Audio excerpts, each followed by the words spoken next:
Part 3, County Clare, February 1848. The first thing Kieran learned was that no one cared where he had come from. They only cared that he had come.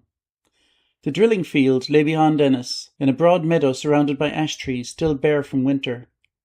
Nearly 80 young men had gathered there. Some wore decent coats, others wore patched jackets scarcely fit for another season. Many carried ash sticks cut to the length of muskets.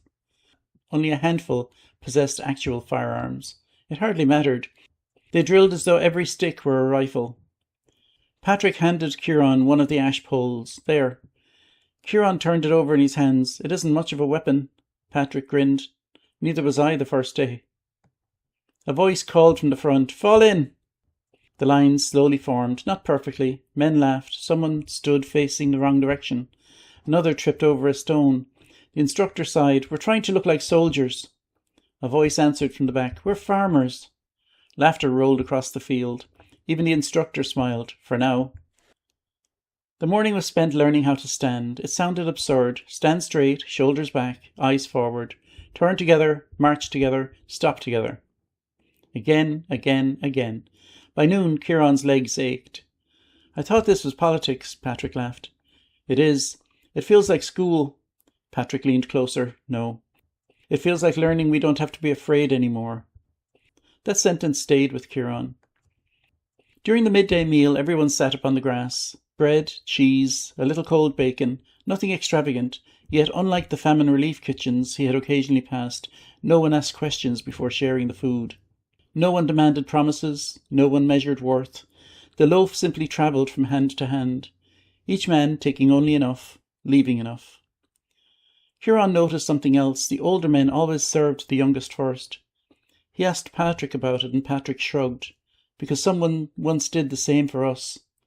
That afternoon, a new arrival drew murmurs throughout the field. A horse approached at an easy pace. Upon it rode William Smith O'Brien. He dismounted without ceremony, no guards, no grand entrance. He simply walked among the volunteers, stopping, speaking quietly, listening far more than he talked. Kieran watched from a distance. "He's not what I expected." Patrick smiled. "What did you expect?" "I don't know. Someone larger." Patrick chuckled. "The newspapers make everyone larger." After speaking with several groups, O'Brien wandered towards where Kieran stood. Patrick removed his cap. So did Kieran. O'Brien nodded politely. "Good afternoon, gentlemen." He looked at Kieran. "I've not seen you before." "No, sir." "Your name?" "Kieran Burke." "Where are your people from?" The question caught him off guard. He hesitated. He swallowed. "They're buried in Clare." O'Brien's expression softened. "I'm sorry." There was no pity in his voice, only genuine sorrow. He rested a hand briefly upon Kieran's shoulder. "I hope you've found friends here." Kieran looked towards Patrick and the others, then answered honestly, "I think I have." O'Brien smiled. "Then you've found something worth keeping." He moved on. For the remainder of the afternoon, Kieran thought about those words. Not Ireland, not rebellion. Friends. Something worth keeping. That afternoon the young men gathered once more round the fire. One fellow from Limerick had somehow acquired a fiddle. The instrument was old. 2 strings had been replaced with fishing line. It scarcely mattered. Music filled the night. Someone began singing, another joined in, then everyone. Kieran did not know the words. He listened instead, watching faces illuminated by the flames, and for the first time in many months he noticed something remarkable. People were smiling, not because life was easy, because for a little while they had forgotten how hard it was. Patrick nudged him. "You've hardly spoken all evening." "I've forgotten how." "Then remember." "I wouldn't know what to say." Patrick poked the fire. "You don't always have to say something important." A lanky fellow named Eamon looked across the circle. "Burke." Kieran looked up. "Can you sing?" "No." "Liar." "I truly can't." Patrick grinned. "Good. Neither can Eamon." The group burst into laughter. Eamon protested loudly. "I've a fine voice." "You've frightened cattle. I've inspired cattle. You've emptied fields." The laughter became contagious. Against his own expectations, Kieran laughed too. A deep, genuine laugh, the kind that surprised even him. He stopped suddenly. The others looked at him. "What?" Patrick smiled warmly. "Nothing." "What?" "It's good to hear." That night, lying upon the straw in the barn, Kieran stared at the roof beams. He realised something that unsettled him. He'd gone almost an entire day without thinking about food. The thought seemed impossible. For nearly a year, every waking moment had been consumed by hunger. Where to find the next meal, where to sleep, how to survive another day. Now there had been conversations, laughter, marching, stories, arguments. For several hours, he had simply been another young man among friends. The following morning, Patrick handed him another ash pole. Ready? Kieran took it. I think so. Patrick smiled. You're holding it differently. Kieran looked down. He was. Yesterday he had held it like a walking stick. Today he held it with purpose. As they marched across the frost-covered meadow, the instructor called the cadence. The lines moved together, not perfectly, but better. 100 boots striking frozen ground in almost the same rhythm. Thump, thump, thump. Kieran felt the vibration beneath his feet. It occurred to him that for the first time since his family's eviction, he was walking beside others instead of alone. And somehow, the road no longer seemed quite so long. Late that afternoon, Patrick produced a folded newspaper, The Nation. He handed it to Kieran. Keep it. I've never owned a newspaper. Then today seems a good day to begin. Kieran carefully folded it into his coat. He could read only slowly. His schooling had ended years earlier. Still, he intended to read every word, not because he'd become a revolutionary overnight, but because someone had placed it in his hands. Someone believed he belonged among men who discussed ideas. That simple act of trust stirred something within him that hunger had almost extinguished. Not anger, not ambition, dignity. As dusk settled over the fields of Clare, the young volunteers dispersed toward farms, cottages and barns. Patrick and Kieran walked together in comfortable silence, and after several minutes Patrick spoke. You know, what? I don't think you're here for the bread anymore. Kieran smiled. No. He looked toward the fading sky. I don't think I am. But neither of them yet understood that what had begun with half a loaf of warm bread would one day lead them to a cabbage field in Tipperary, where friendship would demand the greatest price either man could pay. Part 4. County Limerick, March 1848. Winter finally loosened its grip. Not because life had improved, but because the frost had surrendered to rain. The roads became rivers of mud. Fields that had lain silent for months began showing the faintest hints of green. Ireland was trying to remember spring. Whether her people could do the same remained another question. Kieran had now been with the Young Ireland volunteers for almost 2 months.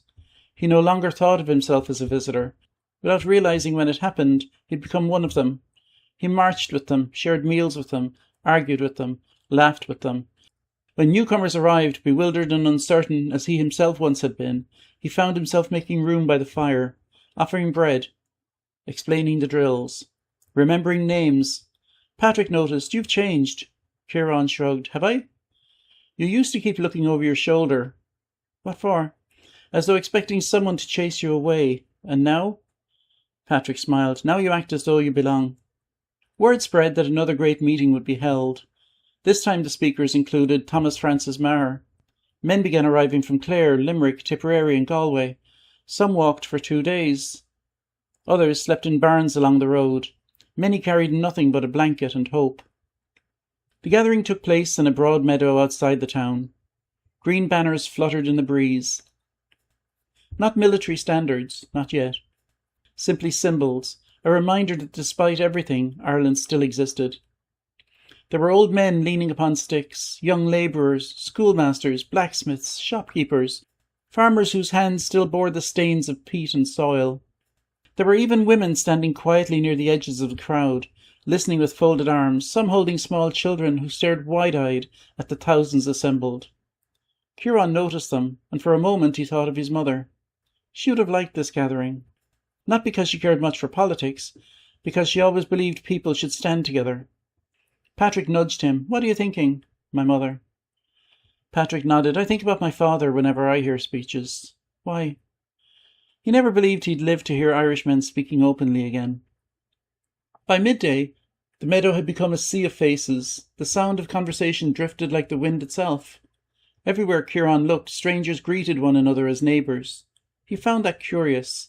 Many had never met, yet they behaved as though they belonged to the same parish. When Thomas Francis Maher stepped forward, the crowd fell silent. He was younger than Kieran had expected. His voice, however, carried effortlessly across the meadow. He spoke not as a man consumed by hatred, but as one filled with conviction.